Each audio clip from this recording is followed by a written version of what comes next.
Greetings. When we last left our travelers, the Badger had taken flight. The heroes boarded their ship and blasted out of Vesper Dustside Port, desperately blasting into orbit, hoping to get to the jump point, the safe jump point.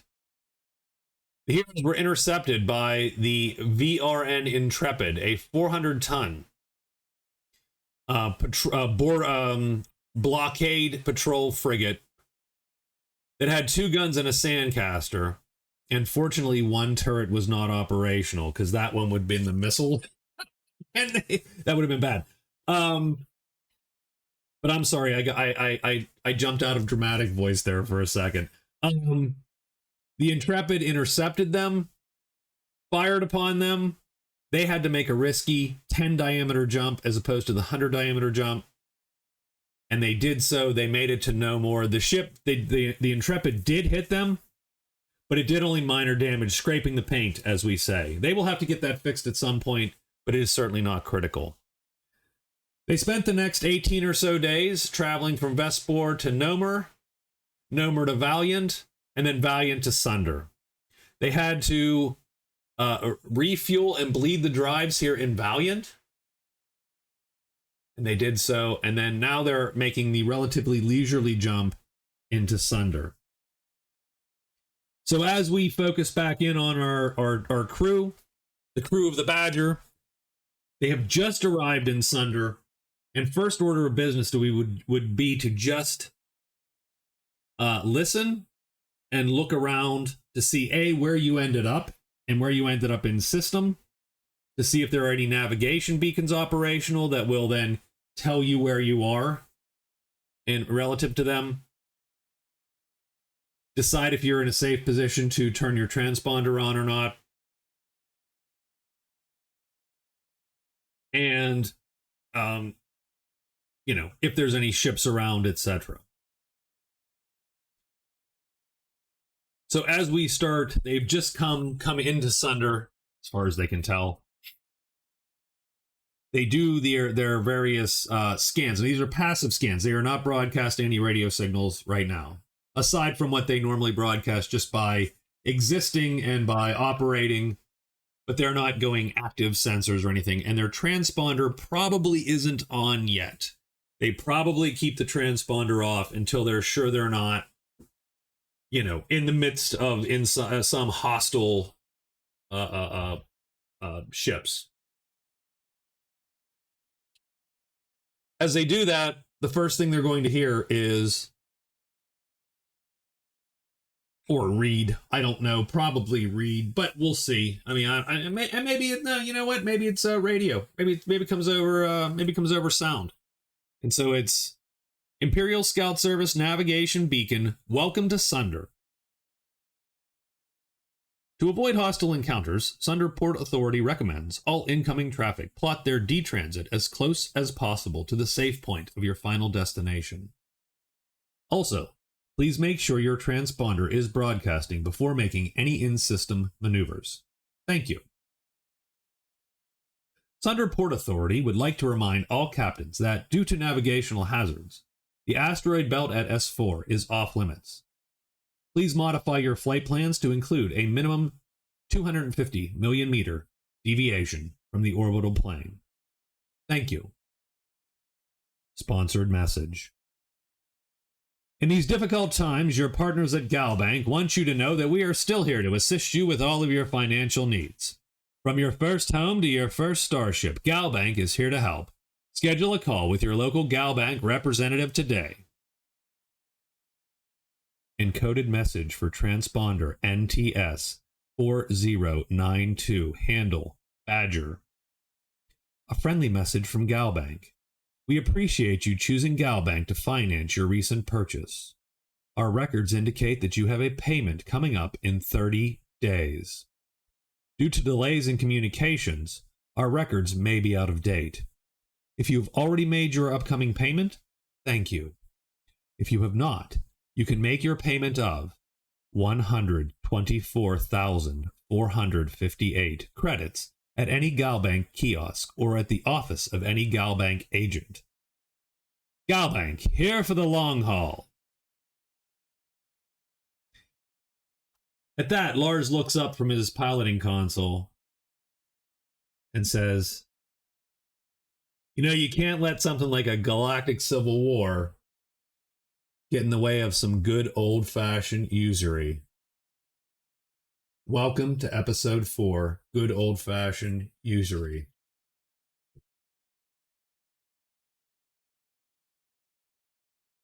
So, we've arrived in Sunder system about 18 days after leaving. We made a fairly leisurely jump, as I said. So I would assume, let's say we probably pop somewhere here-ish. Somewhere between here and here. We're certainly not too far away. You can see S4 right here. So typically that's sort of standard operating procedure, is to either name something a real name like Braddock or Sunder, or just call it by the first letter of the system and then its orbital position, in this case S4. So that's off limits. And what they mean by 250 million meter deviation from the orbital plane is that as you would approach, since all these planets mostly are flailing about, whirring about on a disk for the most part. Now, some of them might have an inclination or a declination in orbit. And some of the planetoids certainly do. What they're asking is, as you approach, that you take a flight plan that takes you either 250 million meters above or 250 million meters below the orbital plane.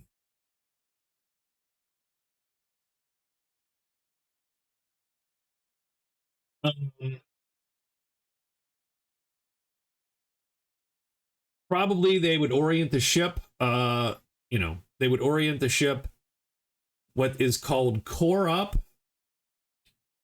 And that largely means that you would orient it along the orbital disk.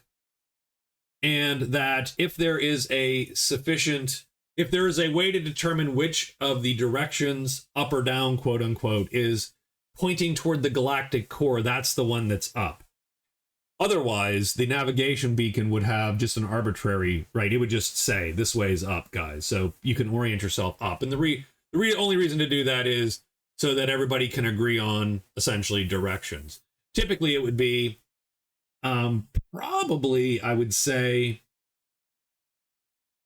we'd probably, maybe an easier way would just be to use, like, the right-hand rule kind of thing, like in physics or whatever, right? You would orient yourself such that, based on the way the planets are spinning, or something, some reference object is spinning, you would do it so that your right hand fist, whichever way your right hand fist, the fingers follow, your thumb points to up.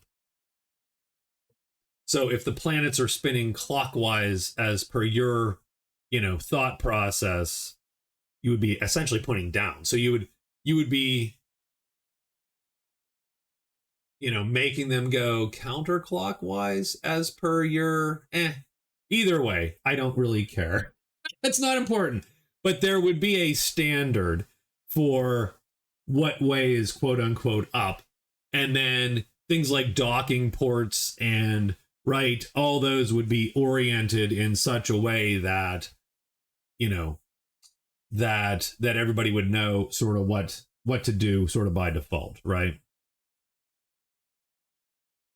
And so the other thing that we know is that our travelers here owe GalBank about $125,000 in 30 days. I use a 40-day period. That's actually very generous. I think it's a 28-day period in Traveler generally. I use a 40-day period to make payments. And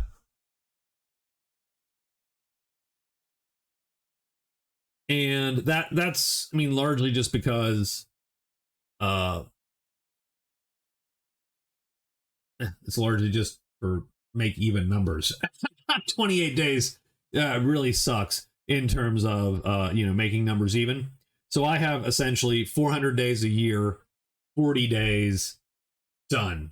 And that's it. There's not even really any months or anything like that, because of course none of that means anything on planets with, heck, 24-hour days. I don't even know who, I assume they keep 24-hour days just because, because us humans have gotten into the habit, but I don't know that we would be in the habit of sleeping 24 hours in the far future where, you were spending lots of time in artificial lighting or in, and so on.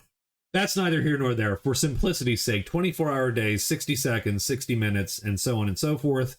And we would use 40 days per month, quote unquote, and just 400 days a year, as it were. Their payment for their ship is $125,000 or thereabouts, plus whatever maintenance costs and plus whatever food and so on costs that they're going to have. That's going to be a little clunky for sure. I assume they bought the ship on very deep discount somewhere in Vesper, because the dealer that sold them the ship actually had advanced knowledge that the Vesporan revolution was going to confiscate all the ships and impound them and impress them into the Navy. So this guy had to sell immediately, or he was going to essentially lose the ship to the military. So he sort of sold it, wink, wink, to the travelers, not telling them that it was going to be impounded. And, but indeed, GalBank now still thinks they owe them money. So the funny part would be, had they let the ship get impounded and impressed, they might be off the hook, and they might be able to forge that if they think about it, and and essentially go, well, I'm sorry, our ship's been impounded, we're not but these ships have relatively indestructible, but they would have to get the ship, but they would be skipping, much like anyone else that skipped a payment would be doing. They'd have to get this transponder changed somehow, because the transponder is indeed embedded with hardware which is very expensive to change, that then allows GalBank to track them roughly. So right now, easier to pay if they could. Keep in mind that they're down. They had $69,000, and they bought some stuff to of course infiltrate the what did they buy? They bought 8,500, 9,300, 9,415 bucks worth of crap. So they are down to 59,585 credits. That is what they have. They're down to their last 60,000 or so odd credits. And that's not good. So I think they're going to orient themselves. They're going to take a look around. I think that traffic is relatively light in Algiers, in Sunder.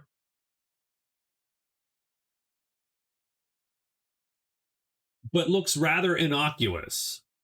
So Sunder, according to our Atlas data here, I don't want to draw anymore, thanks. Sunder is two independent systems that have formed an impromptu alliance in response to Vesporan aggression, potentially. They're worried that Vesper is going to take them over. They were populated by native Sundarians. They are one of the first. The reason this system is named Sunder is because it was one of the first places to be inhabited by the travelers, and the reason was the what we call them, the pioneers, right? The reason is that Sunder had, which is a desert world, was found to have a large supply of radioactives, and for us, one of the things radioactives indicates potentially, and Sunder had them, was tantalum-180M. And that is the particular isotope of tantalum that's used to make tachyon drives. It's used to make jump drives. So very valuable. Now a lot of that has dried up recently. They have mined it out of in the hundred years. I don't know how long, but in the many years that they have been mining this place, they have mined it mostly out. But there still are some radioactives. There's still petrochemicals, precious metals, crystals that they use in electronic devices and so on. So it still has some exports, but it needs food all day, needs water all day.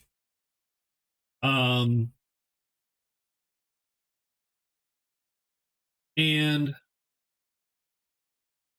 there aren't a ton of ships here right now. They don't have a giant navy. A lot of their navy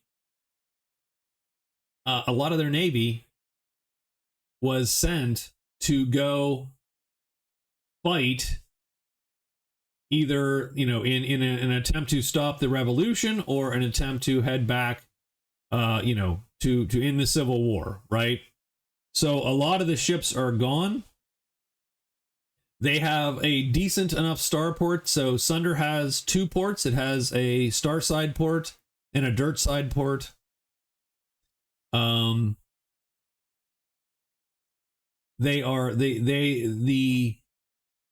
ports are undergoing refit right now to produce ships, hopefully, but that's unfortunately that's a rough haul. That is a lot of work to be done.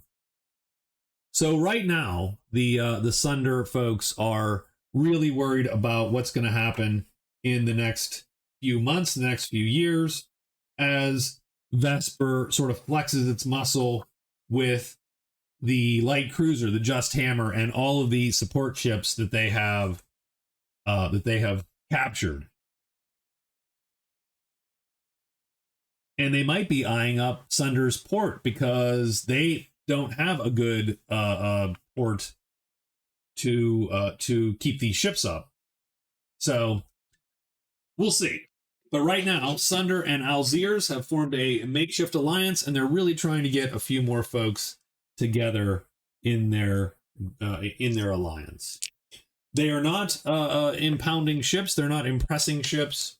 So we are going to see a few trade ships around. So let's say that what you are seeing is you are seeing a bunch of mining haulers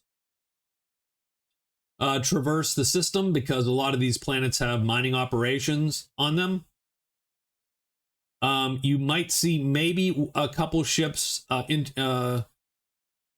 maintaining the blockade or the ban on S4. And you will see some traders from Three Sisters, crews from Algiers, maybe crews from Callus, Three Sisters, maybe Vesporan ships are here. So let's say that there are a small number, like 5 or 6 ships that they can see in right now, sort of, heading for or leaving, in flight, as it were, in their vicinity. So they're going to flip on their transponder. They're going to hail Sunder Starside Port, and they're going to obviously, ask for docking clearance, get it. The port asks them, do you have any cargo? What are you selling or whatever, right? Because they're an NTS, so that's an independent trading ship. And they're going to tell them, like, we have nothing. We have an empty hull. We are looking to make a purchase. A little bit of a fib there, but I mean, they probably are looking to make a purchase, but we're looking to make a purchase and see if we can't get a cargo a contract to do some hauling for you. And these guys are out, right? And so Sunder Starside Station welcomes you, NTS Badger. You can dock on Port Echo. And they have 23 tons of cargo. Not great. And we're actually going to I'm going to be generous with our, and we're going to round up effectively. So we're going to give them 24 tons of cargo effectively, if we need to worry about it.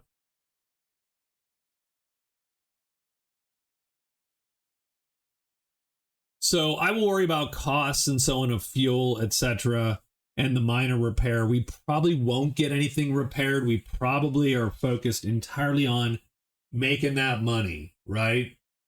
So we're gonna jet in. We're gonna dock. We're a little worse for the wear.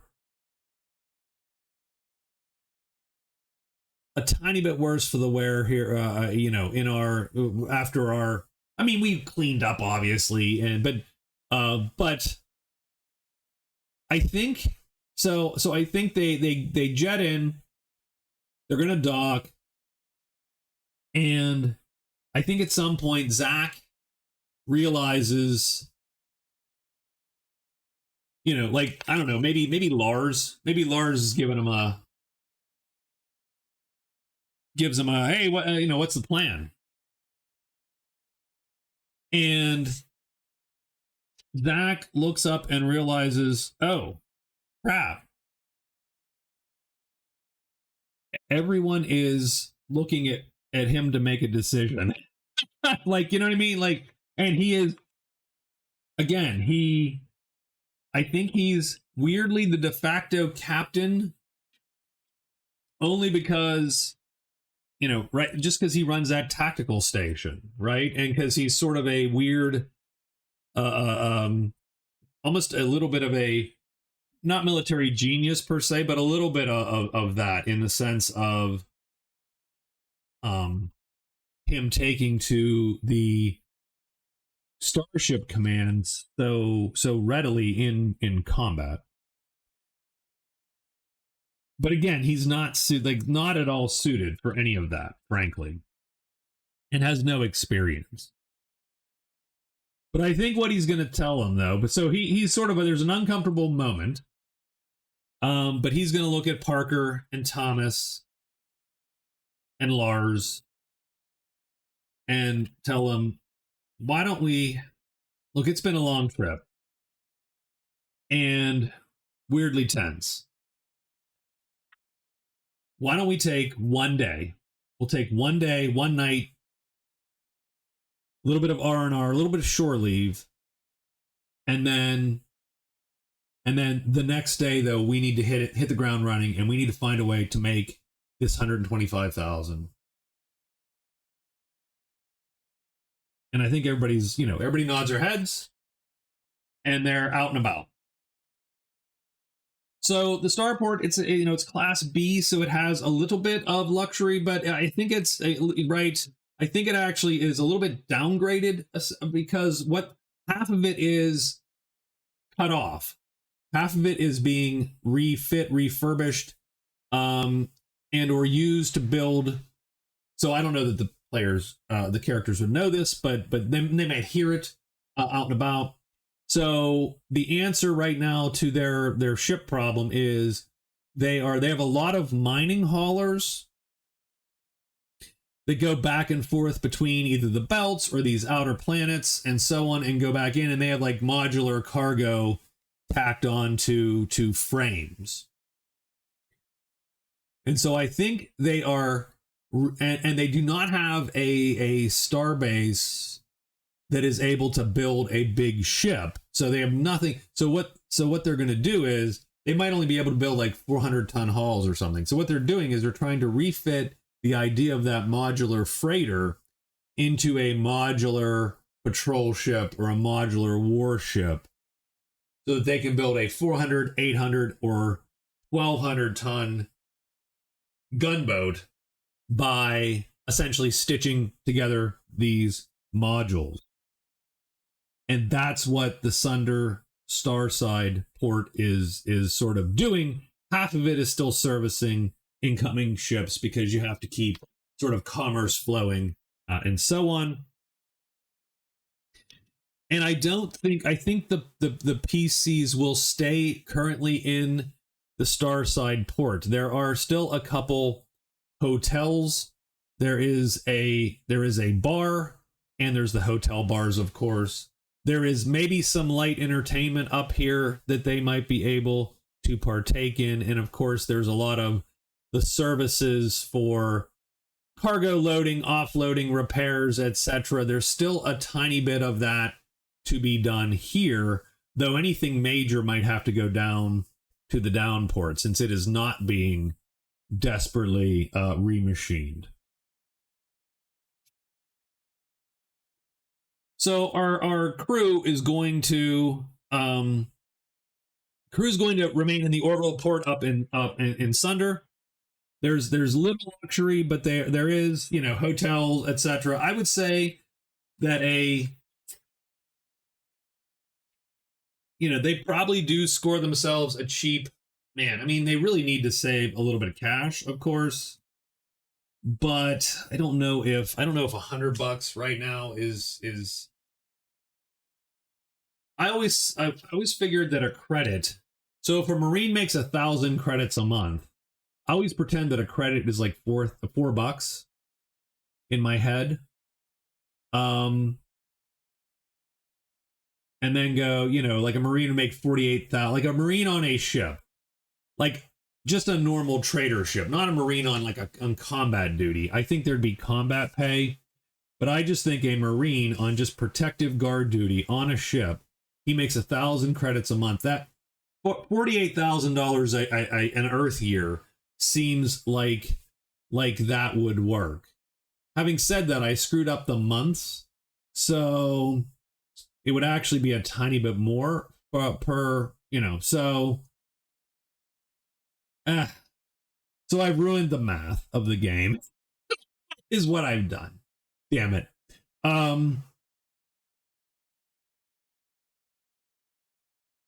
So I would say that, like a crap hotel room might cost 25 to 50 credits a night.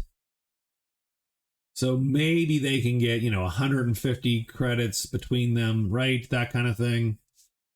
And spend that.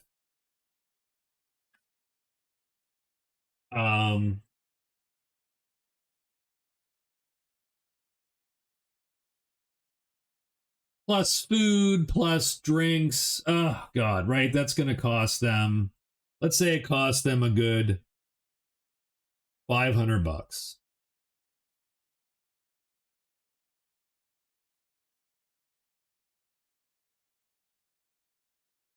Or heck, we'll just do 585. Done. They have a, right? 59K.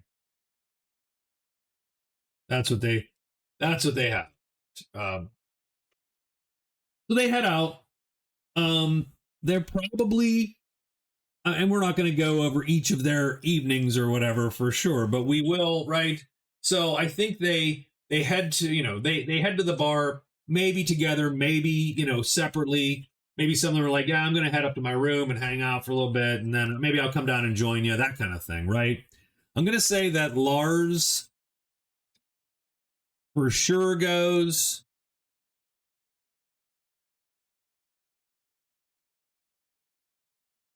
And probably, I would say Zach. They're the most Army Marini types. I think Thomas does sort of hole up in his room for a little bit and might join them, of course. And Parker is 50-50. He maybe he remains. He joins them later as well. Or he has Corral Zero. Everybody has Corral Zero. Yeah, all the people that have Corrals have Corral Zero. Yeah, good enough. I think we're gonna stick with that. We'll have them join them later for dinner after they, whatever, get washed up, get the ship off of them. I imagine this place smells a little bit of like machine oil with the tiniest bit of ozone and just a little tiny metallic smell up here.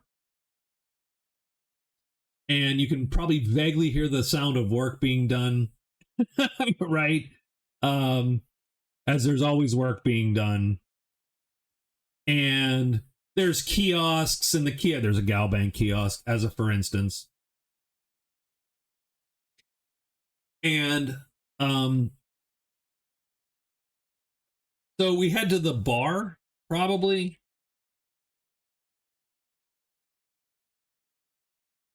And what is the bar named?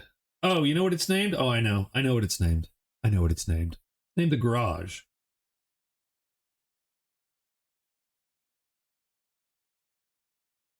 You're welcome, Rob. It's named the Garage because I mean it might be indeed that as they, switched up and tried to refurbish this site and retool it to build these modular ships and sort of pump out a navy, which we're probably not doing quite yet, but we're getting there. Maybe this was like a garage um for light hauling, light like cargo movers and stuff like that. And but those all got moved off into the other zone, most of them. And so this garage ended up empty. And so the port authority and someone made a deal with them, rents this space now, and now it is their bar. It's the Garage. And it is overlooking sort of where, they're some of the ships are docked. The ships are external, of course. Um and so and probably the place is fairly busy. You probably have all the crews of all these ships. And there's not a ton of ships in, import, but all these mining haulers, like I said, ships from Algiers, ships from Three Sisters, and so on, are all sort of hanging out about here. Darn it, where is my, there we go, my potential list.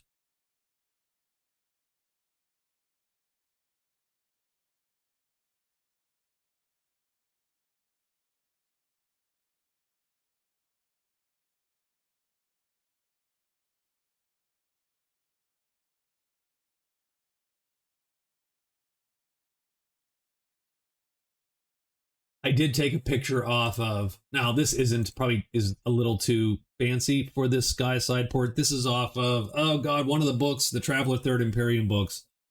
I just swiped the illustration for a moment.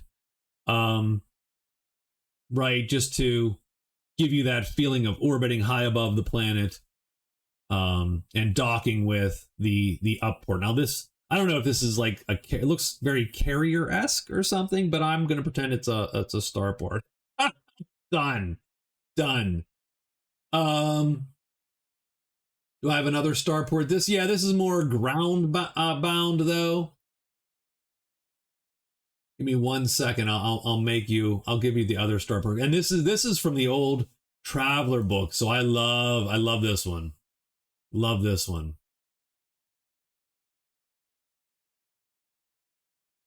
Oops. I'm on map. Yep. Starport. Adjust page size. There you go. That's the other one I love. Those illustrations, those were life's blood when I was a kid. Now that's obviously a planet side, but so awesome. It just gives you the feel for the game, effectively.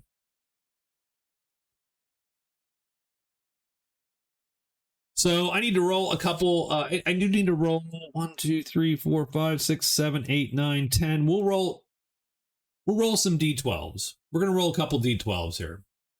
So we'll go to the sky side port while we roll our d12s. I'm gonna roll 1, 2, 3, and 4.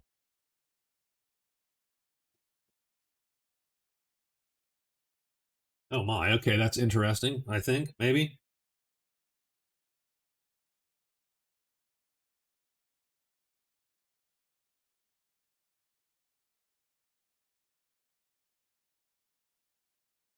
Okay.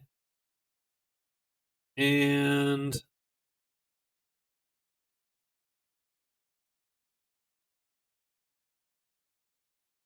Okay. So, um, so yeah, we're hanging out in the garage bar, and there's a bunch of, you have a ton of a bunch of miners, right? Because this would be a very, very, popular spot as the ore haulers come in and out. You probably also have miners that are coming on and off their shifts, and by shifts I mean like their months long work shifts, right? So they probably work 3 off 1, work 3 off, that kind of thing, right? And so this would be the last stop before they get passage home. They probably, get their pay, and then they go home for a month, and then they, right? And this is where they would stage the miners to then go and ship them off to one of these out planets or these asteroids if they're mining the asteroids, and so on. So you've got a bunch of sort of Sunder system natives, miners, rough and ready crew, right? And they're maybe a couple dozen of them. So I'm gonna write down. You know what? Where's my, darn it? I'm not doing a very good job. I apologize. Let me get my game notes up. So 18 days later, done. And I said 30 days. I gave him 30 days. I give myself 30 days to make money, because I don't know how any of this is gonna go. Right. So into the garage bar, we got Lars and Zach, and we'll worry about the rest in the garage bar. And who's in here? We got a couple dozen miners. Roughnecks, right? Rough and ready, rough and ready miners. Either looking to muster, looking to go on shift or off shift. If they're off shift, let's either way, they're going to be rowdy. They're either having their last couple drinks or what, right? Before they head off, or they've just made their ton of money and they're looking to spend it.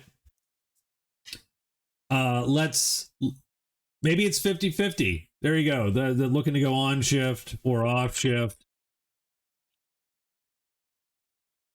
They are rowdy and, drunk and partying. So good for us, and partying. So it's a lively atmosphere at the very least. Who else do I have? There's a ship's crew.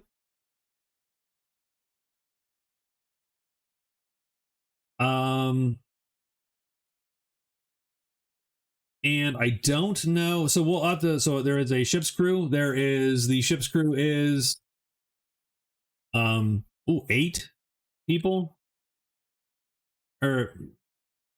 So we're gonna go that. We're gonna stick with that for a second. Another. Well, we'll save them for a sec. Give me a minute.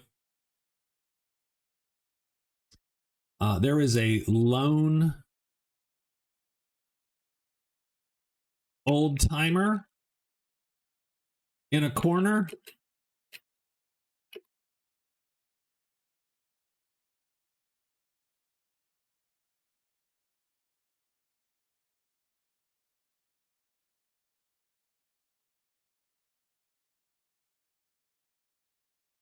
And there are 2 impeccably dressed. How do you spell impeccably? There we go.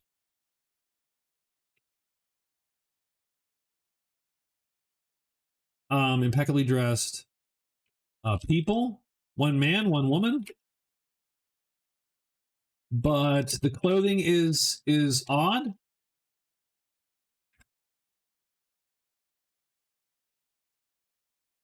And but their clothing is fairly odd. There's also a bunch of sort of dock workers here, right? There are port workers.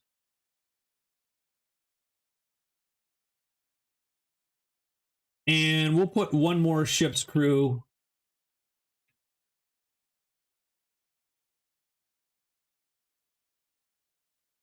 and we will give them 5 people. So we got a couple ship's crew. We have the lone old timer, 2 mysteriously dressed people, the rough and ready miners, and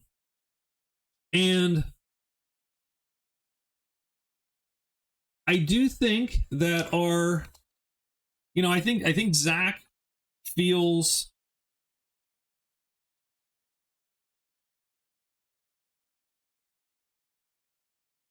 I do think that Zach. So don't get me wrong. Zach is less invested in this ship because he did not. He doesn't have one of the. He probably put some money in, but didn't have like the ship share. So his share is probably slightly less than a couple of the others. But I think he feels weirdly all of a sudden because of the way that they've treated him. He feels weirdly responsible now for the well-being of this endeavor, and I don't know how that sits with him. I think he's a little bit he is a little bit taken aback by that. So I think he is after they get their drinks and maybe something to eat, I do think that he is going to ask around a little bit to see if he can find out, okay, well, where does one look for work? Because I think so only having 59,000 credits, they're not really, they might be able to do some light speculative trading. Those crystals, they might be able to buy a couple tons of crystal to ship to export out, and then they might get a good price for those. But even then, if you could make, let's say you even make a full-on profit and you make 20,000 credits a ton, that is going, they could have only bought maybe 3 tons max if they get super lucky. And so they buy 3 tons, they sell 3 tons, they make 60,000.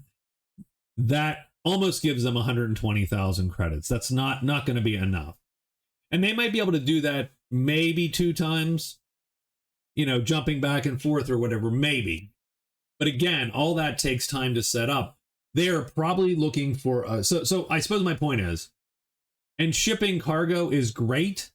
It's easy, but you might only make $1,000, $2,000, $3,000 a ton of cargo. Like if you just take cargo containers to move, you're not selling them, you are just shipping them. You're the freight company. And so again, with 20,000, with 20 tons, 24 tons, let's say you make 2,000 a thing, that's 48,000 max. And that's great. And again, you might be able to grind that.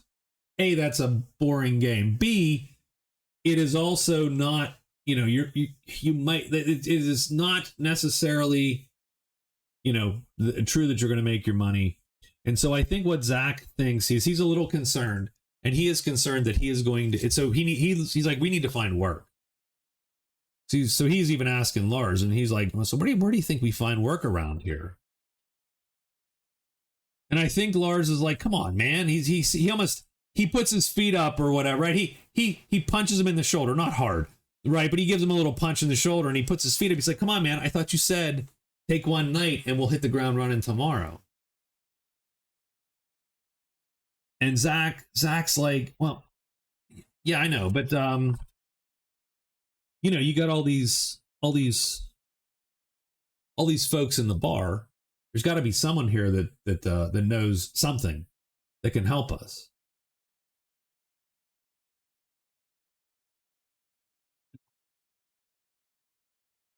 He's like, you're going to ruin, Lars is like, you're going to ruin, he puts his hands behind his head. He's doing the all leaning back thing. You're going to ruin a perfectly good night with work. And Zach's like, I'm not gonna ruin the night. I'm just gonna ask around, talk, right? Look, there's socialize. I'm gonna socialize. And Lars is like, well, I'll tell you what, Captain, says it a little bit sarcastically. You go socialize, and I'm going to have another beer. And so Zach is going to go, and he's going to use his lame corrals. He has only a zero corrals, so he's not great at it. But he's going to corrals and go maybe to one of the ship crews that he sees, and right, assuming that they might be here, often. 7.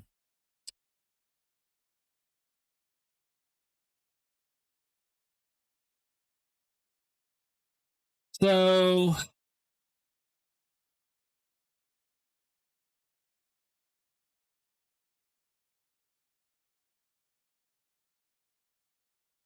oops, I need to I've lost my thing here. Where's my there's my map.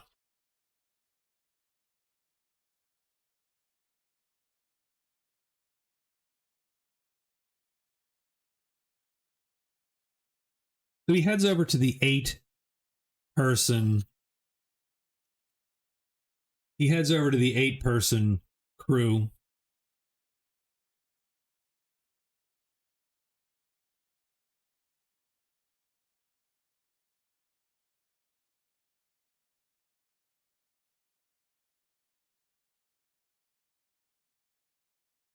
And I think, right, and he heads over and he's like, "Oh, can I buy you guys fellas a drink?" And right, he's trying to make light conversation. And I don't think I think he immediately gets the chill cold shoulder from these guys, right?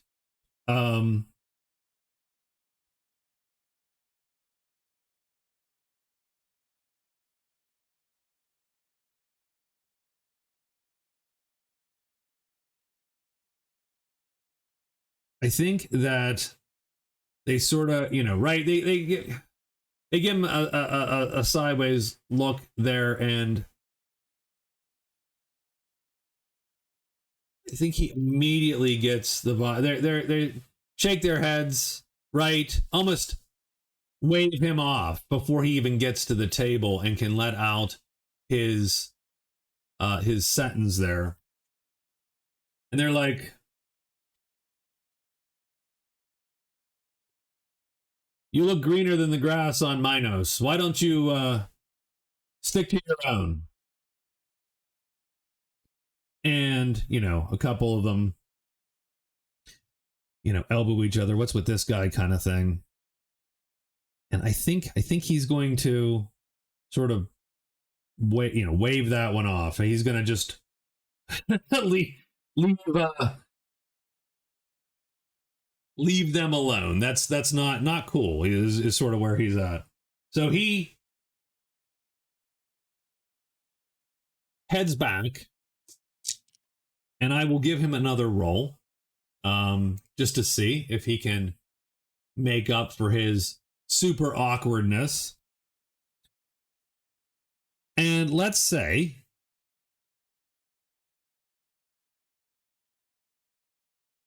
that indeed, as he walks away from that table, the table of 8, the table of 5, the lady there waves him over.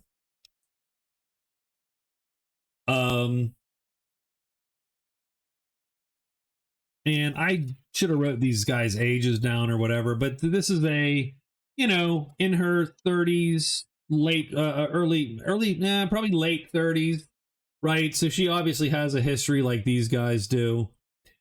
And she waves him over, and we're not going to introduce the whole crew or whatever, but she introduces herself. She's like, "Sit down. What's your we saw you coming in.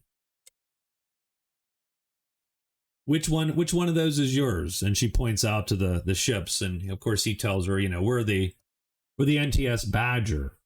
And she introduces herself. "I'm Elsa Kane." She extends her hand, of course. NTS Connie McGee. And the Connie McGee is a don't know what kind of ship is the Connie McGee. Let's pull that up here. Let's see what we got.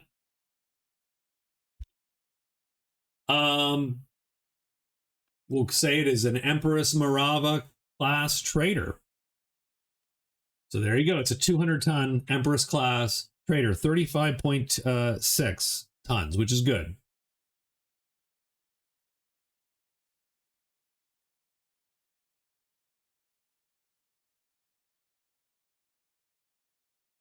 And she tells him immediately, don't mind those guys. They're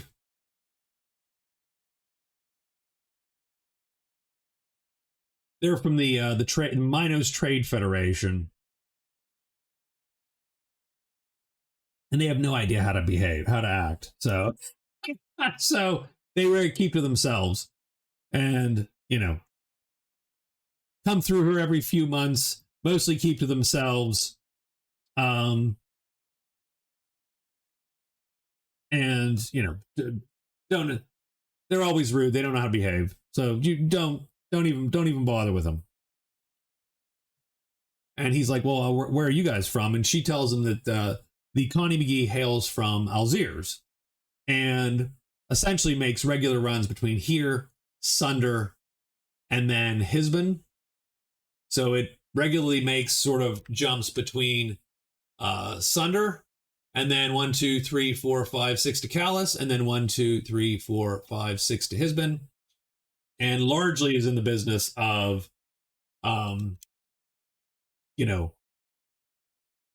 radioactives, minerals, crystals from Sunder to Hisbon, and food back to Sunder, and that's sort of how they make their living. And what about you? And so he tells her, well, and I think he's,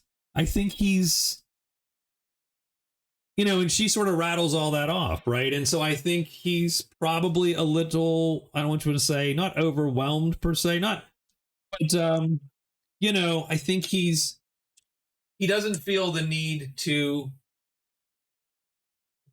have a ton of bravado or, not lie, but overstate his experience.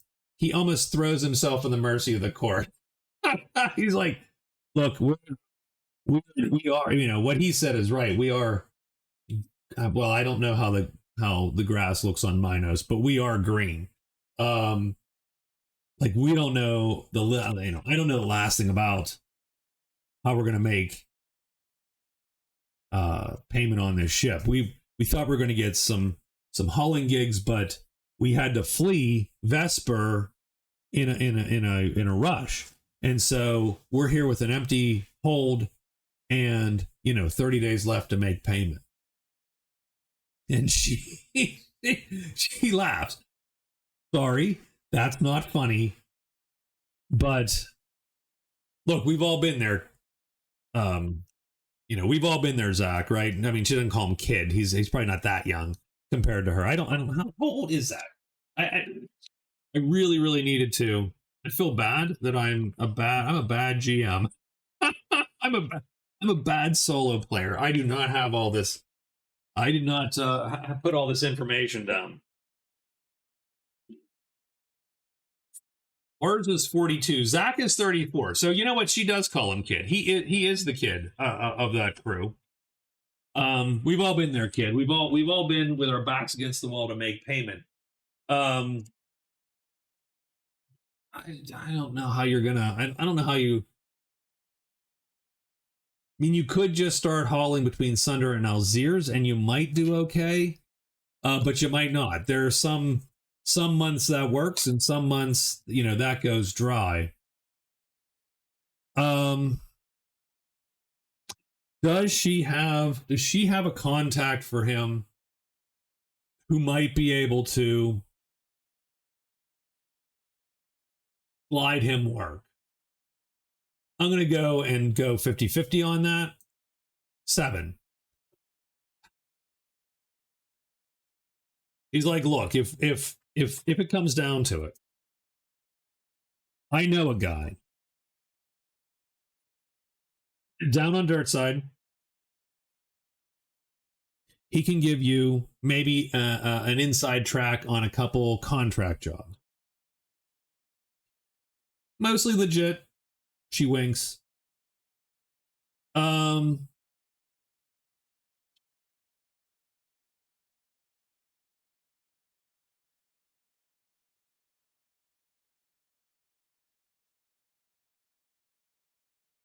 Mark, and we'll just go Anderson.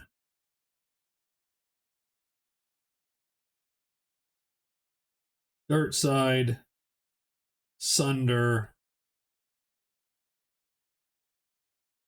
Fixer. He might have a contract or two for you.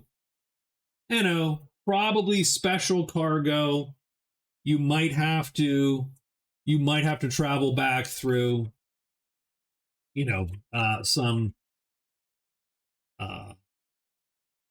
mostly specialized cargo that might require special handling, or you might have to end up back through Vespor in space again. So keep that in mind. But tell him your situation. Maybe he can help you out.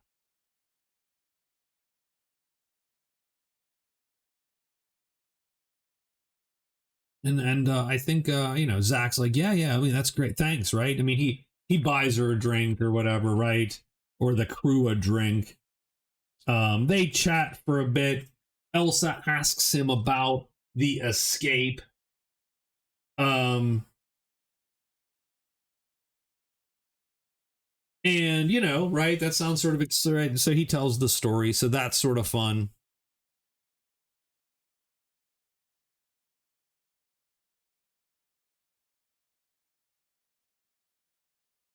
And I'm gonna say that he goes back to his table, so Zach goes back.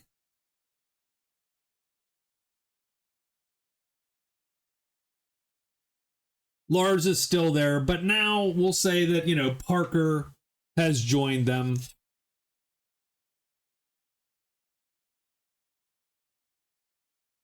And I mean, they're talking, right? And Zach wants to tell them, "Oh yeah, I found something, or I found maybe a contact for us, or whatever." But they're, whatever. They're talking about something else entirely, and eating and drinking, and generally just having a good time. So he sort of decides to keep it reasonably quiet. Now, I am going to roll. So I'm going to roll two things here. I want to see sort of if any of these guys are religious, weirdly enough. I'm going to say religiosity is probably not super common but let's say that maybe a 10, 11, or 12 indicates at least passing familiarity with certain beliefs, with maybe, an 11 being, I was born and raised in a blah blah, and then 12 is I'm a follower today kind of thing. 8, 11, and 3. So Lars, does Lars still keep to the beliefs today? No, not so much. Or maybe he does. Maybe it's more interesting if he does.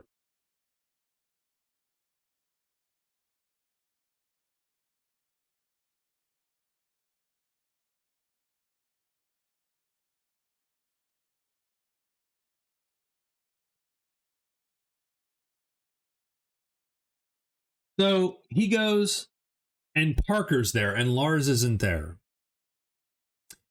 And Lars is off talking to the two well-dressed people. And Zach's like, I thought he said that I thought he didn't want to ruin a good night of drinking and debauchery with work.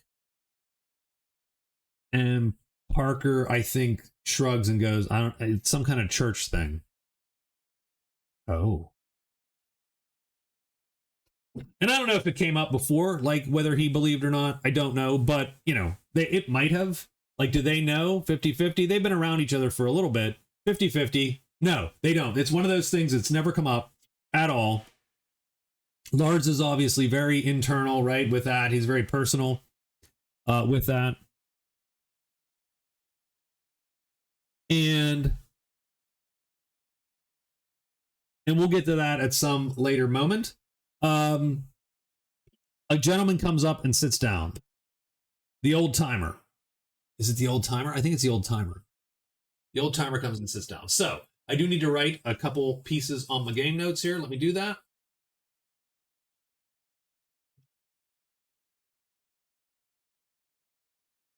Let me pause. The old timer approaches the pair. I overheard you need some work. Maybe quick like. And I think they're like, well, maybe. Yeah. All right. What are you talking about? Right? So what does that mean?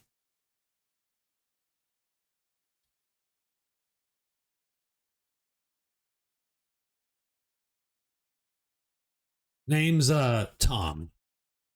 Tom Haggard.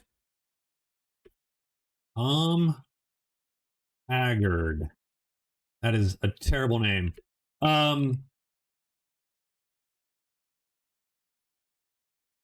and I made a living for decades prospecting out on some of these old rocks out here.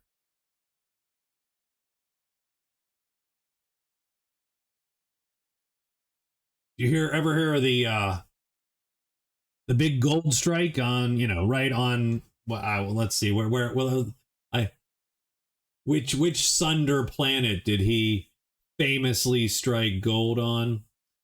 Don't know, but let's take a quick look here.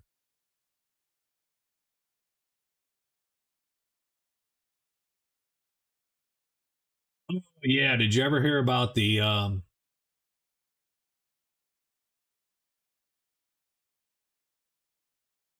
yeah, the gold strike on, what is it? It is Wardell. Where is Wardell? Oh, Wardell is a where the hell's Wardell? It's got to be. Oh, I must have screwed something up here. Sunder, Wardell, and oh, it's a moon, right? So he's like, "Did you ever hear the gold strike on Wardell?" And they're no, we can't say we have.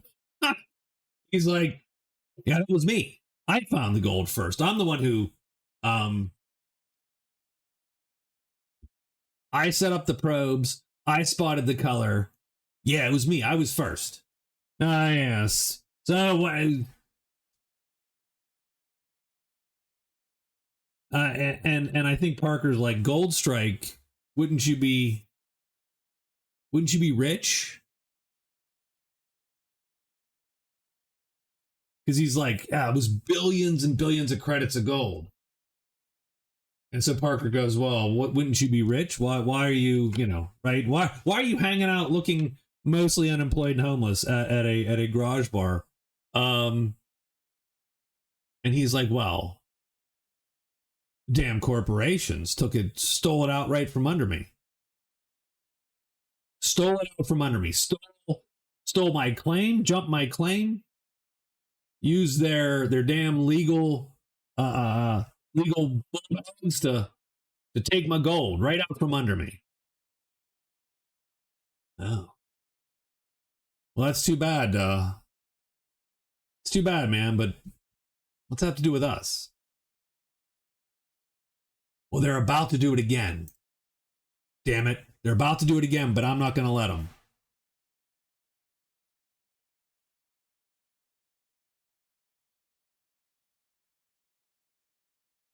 Okay. Well, what do you mean?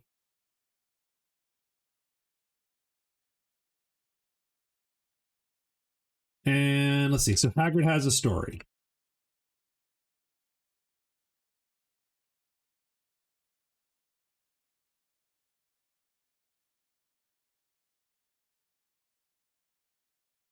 So Hagrid's story is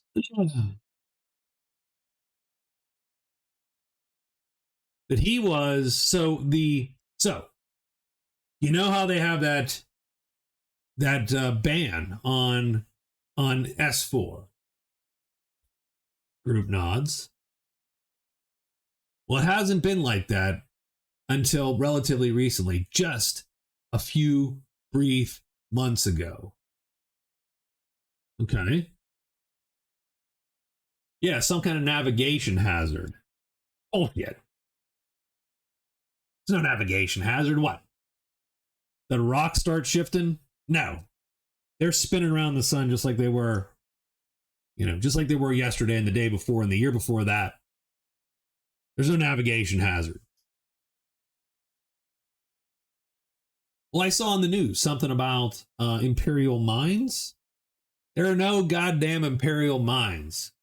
You don't listen to anything the news tells you. It's run by them corporate bulldogs. Okay. um,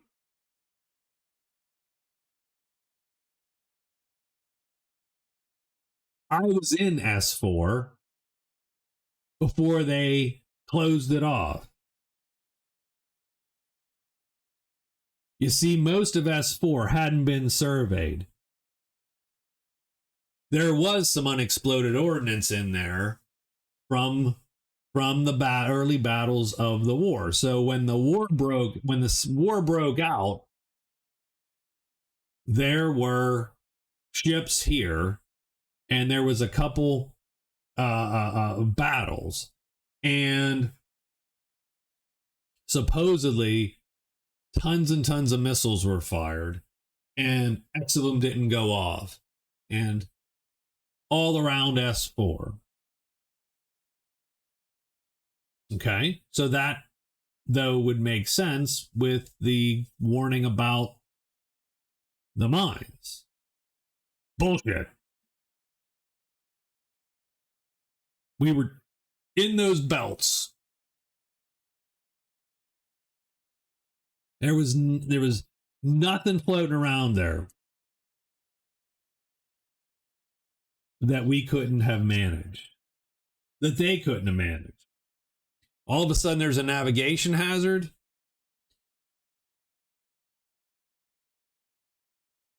Bullshit. You know what happened?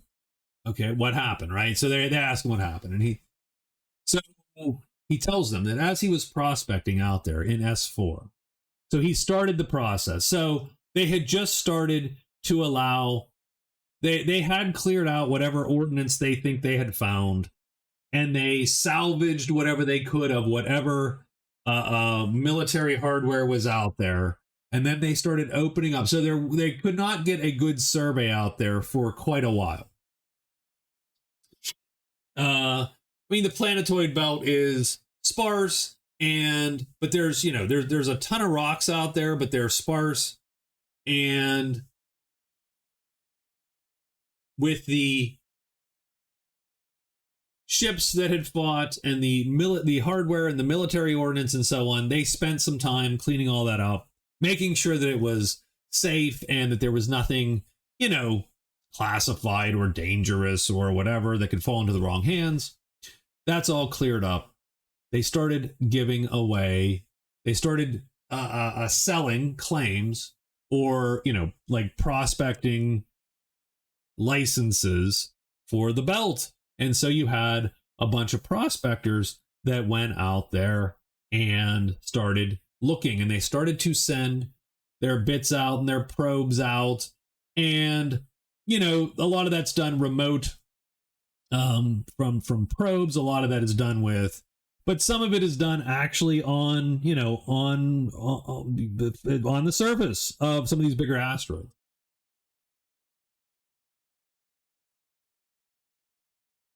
And what Haggard tells them is that the reason they shut it down was that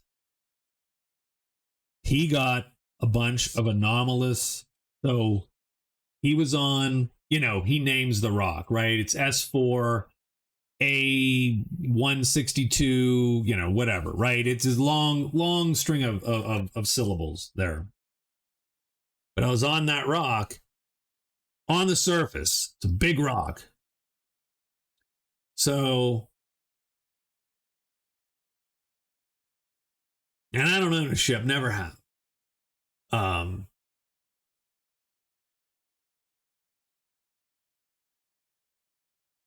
had a, buddy commission his boat.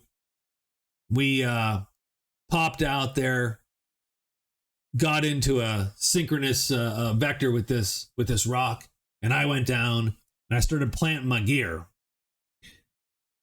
And wouldn't you know it, I got some weird readings, anomalous readings. That's what Parker's like. Anomalous. Zach's like, sure, man. What but Parker's like, what do you mean anonymous readings? What the hell does that even mean? I said anomalous readings. Anomalous readings.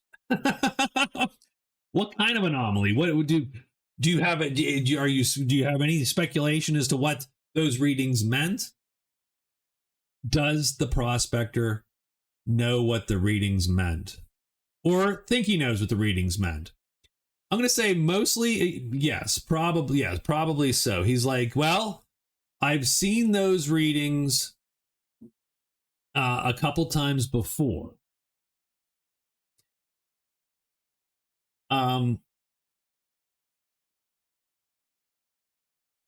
And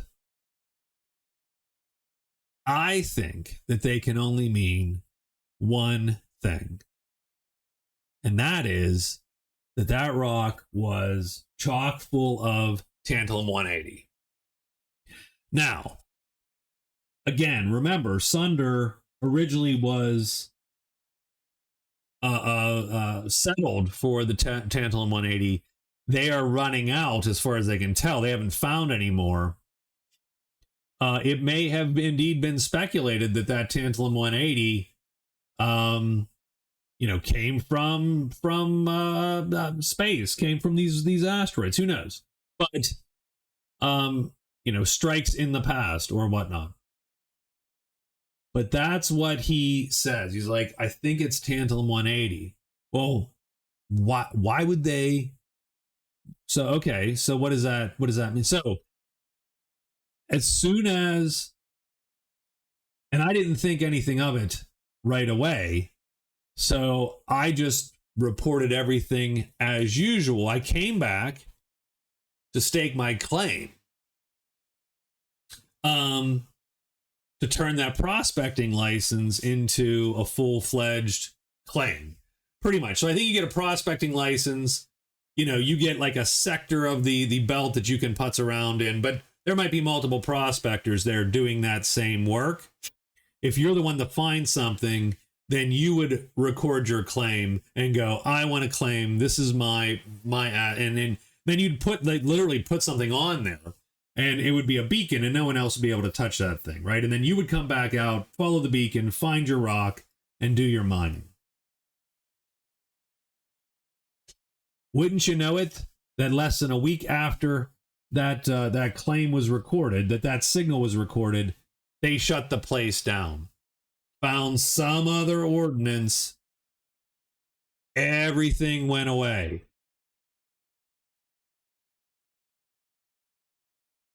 You couldn't get a license. You couldn't get any ships to take you out there. They chased off with whatever, small amount of ships they got. They chased everybody else off. Now, keep in mind that, so you think why would they do that? Isn't that good news that there's tantalum 180 in the asteroids? Why? Well, let's see, how into current events is our, not so much. So our old timers just going to go, well, hell, they want it all for themselves. Doesn't it make sense?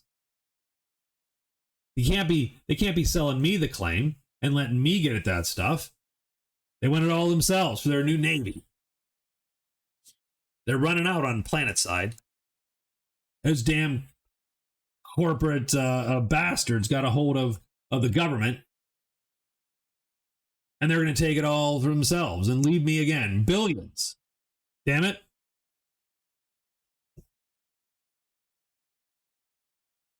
Okay. Good story. More than a story. Good more than a story. Where do we come in? Well, none of the locals will go back out there. I want to plant a probe. I want to find my old gear, plant a probe out there, and confirm my suspicion. My gear before, not specialized. This is a special probe specifically for TA-180M.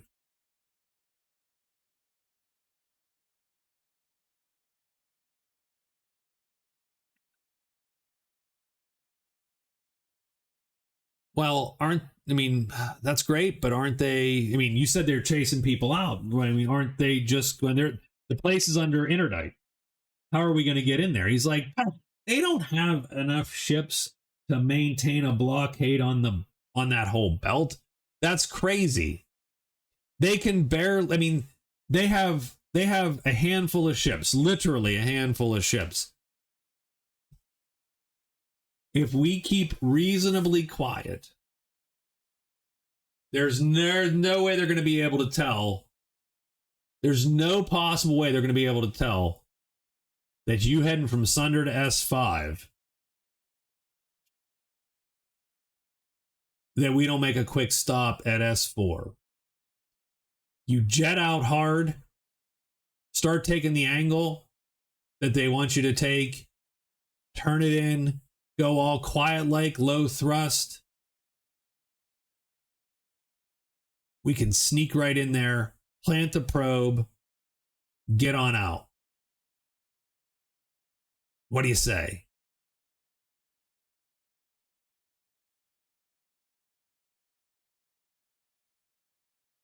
And at that point, they're like, well, I mean, I think we're going to have to talk it over with, I'll talk it over with my crew and see, but there is a question of payment. Like, look, this is, I don't know how many days of work it would be, so I will probably adjust, but I'm going to say that I'm going to adjust it because I will adjust it because I don't know how long it's going to take them to go out, do the thing, right, and get back theoretically. So I don't want to make it so, oh, it's 30 days and you're only going to get $60, right, or whatever. Like that's not okay. I'm going to say that the old timer will offer them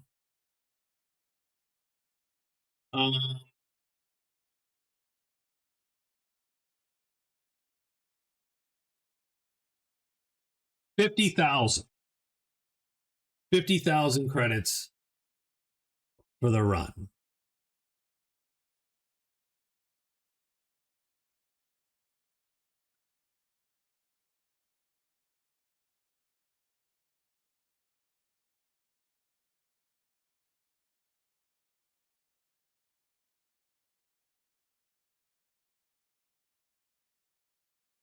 Hold on. And Parker's immediately goes into broker mode. He gets a +2 to this, by the way, 8. Okay. So he does succeed, but not by much. He's like, you're kidding me, right? We're going to violate system. We just got here. We just got chased out of Vesper. And we're going to violate a system-wide interdiction on S4 so that you can, what? Battle the corporate bulldogs and lose, and all of us lose. We're lucky their ship's not going to get shot down. 50,000 is won't be enough to cover legal costs if we get caught. You're not going to get caught. But I will say that with that, can he eke out a little bit more? Probably. He can probably eke out a tiny bit more.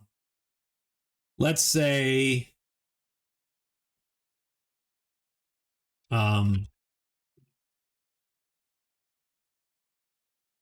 I'll give him 2d3. Ooh, that's not bad. Let's say an extra 25%. So let's say that he ups it totally and his final is 62.5. Final offer is 62.5.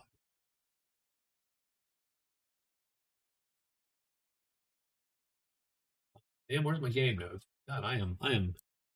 Haggard has a story, and he thinks there is tantalum 180M in the belt, and that is the reason for the ban.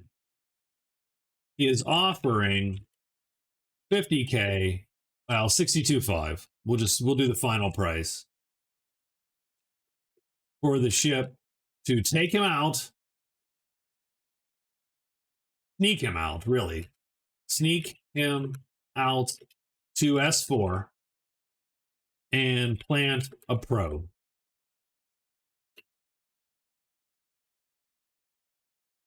Find his old gear and plant a probe to detect the rare isotope.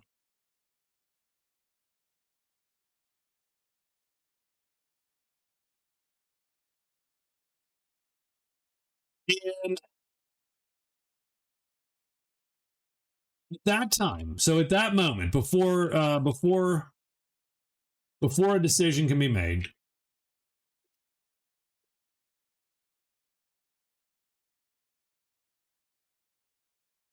the bar goes quiet, right? Quiet, and the atmosphere chills, right? And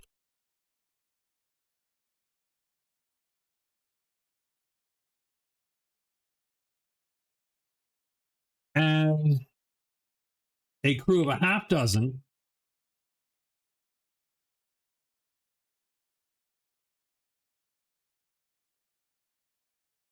come in, openly wearing the uniform of the VRN. So not naval uniforms, though, right? All those ships are called VRN. The hauler Kelso.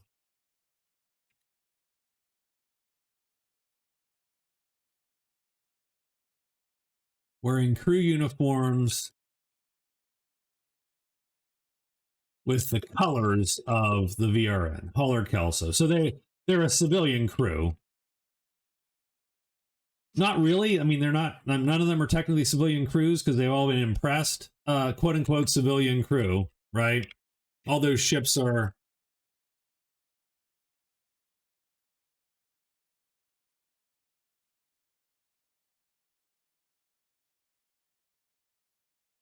And I think that's where we're going to end it. So I apologize. I think that was a little bit. I only want to say choppy, that one, but hopefully you enjoyed it. I enjoyed it. We'll have to figure out what the church thing is for Lars because there's some story behind that. I think that might be interesting. We have to decide whether we're going to take Haggard's job. 62.5. It shouldn't take us. It's not going to take us weeks to go out there, although I don't know how much time it takes us at the belt to do the work. So we'll probably have to get that out of Haggard, and that's going to mean me rolling some dice, I think. But it's probably a couple days making the maneuvers, a couple days back, and then some number of days in there. Let's say a week or so you're talking, let's say 2 weeks total, right? So, well, I shouldn't say weeks because weeks are sort of meaningless. Let's say 14 days total or 15 days total. That's half of the time that we have and about half the money. So that's not a terrible ratio. It won't pay anyone's salaries. It's not going to pay the food bill, though, entirely. So that's a little dicey. So we'll have to see. Or the fuel bill and so on and so forth. But I think if it's gonna, so that's the one problem they have. That's gonna take, let's say, 15 or so days. They need to make slightly more than that.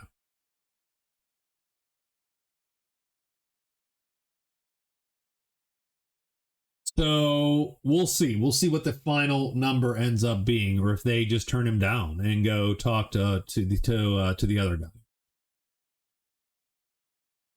So I'll run some numbers and we will see. And otherwise, thank you for listening. This was episode 4. I think we're probably going to. So I know that Wednesday, Friday, I might get to something on Thursday, and it might have to wait until Saturday or Sunday. So I don't know yet. I'll have to look at my schedule. But yeah, thank you for listening. I will talk to y'all later. You all have a good night and good rest of your week.